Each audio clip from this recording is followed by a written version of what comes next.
ሳይንቲስቶች የኢትዮጵያን ዘረመል መተንተን ሲጀምሩ ግኝቱ ዓለምን ያስገረመ ብቻም ሳይሆን የታሪክ መጽሐፍትን የሚቀይር ሆኖ አግኝተነዋል።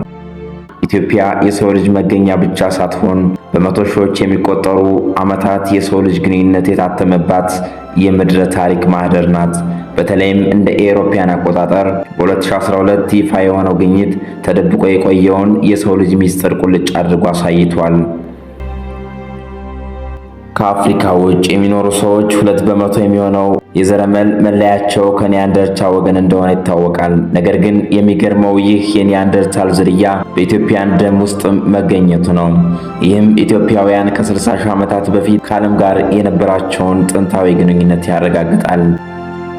በአፋር ምድር የሚኖሩ ወገኖቻችን ደግሞ ሌላ አስደናቂ ታሪክ ይዘዋል። ሳይንቲስቶች በእነዚህ ሰዎች ውስጥ ከሌላው የሰው ልጅ ዝርያ በ300 ሺህ ዓመታት ቀድሞ የተለየ ኤኦ የተሰኘ ጥንታዊ የዋይ ክሮሞዞም የዘር ሐረግ አግኝተዋል። ይህ ማለት የሰው ልጅ ዝርያ ተጀመረ ተብሎ ከሚታሰበው ጊዜ ቀድሞ ኢትዮጵያ ውስጥ ሕይወት እንደነበረ ማሳያ ነው። ተመራማሪው ስኮትላንድ ሌላ ድንቅ ነገር አገኘ። ኢትዮጵያውያን ከ4 እስከ 7% የሚሆነው የዘር ግንዳቸው ከጠፋ ሕዝብ የተወረሰ ነው። እነዚህ ሰዎች ቅሪተ አካል ባይኖራቸውም በኢትዮጵያውያን ደም ውስጥ ግን አሻራቸውን ጥለው አልፈዋል። የዶክተር ሳራ ቲሽኮፍ ጥናት እንደሚያሳየው ኢትዮጵያ የአህጉራችን የዘረመል ብዝሃነት ጣሪያ ናት። በአንድ የኢትዮጵያ መንደር ውስጥ የሚገኝ የዘር ልዩነት ከመላው አውሮፓ አህጉር ብዝሃነት ይበልጣል።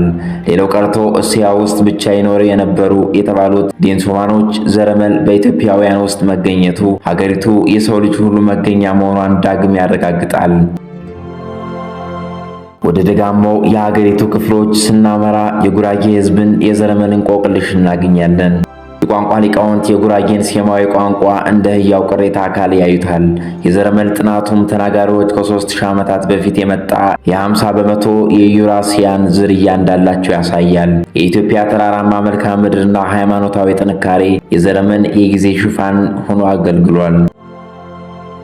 በደጋማው የክርስትና እምነት ተከታዮችና በሐረር የእስልምና እምነት ተከታዮች ውስጥ በዓለም ላይ የጠፉ ጥንታዊ የደም መስመሮች ዛሬም ድረስ በሕይወት አሉ።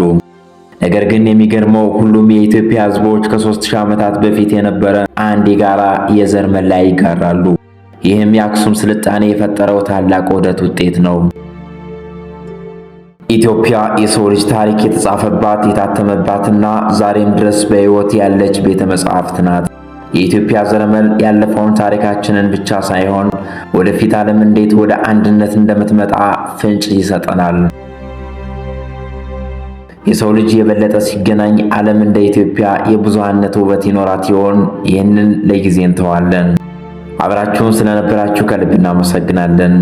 ያደረው ጌጡ ነበሩ። ቸር ጊዜ ተመኘው።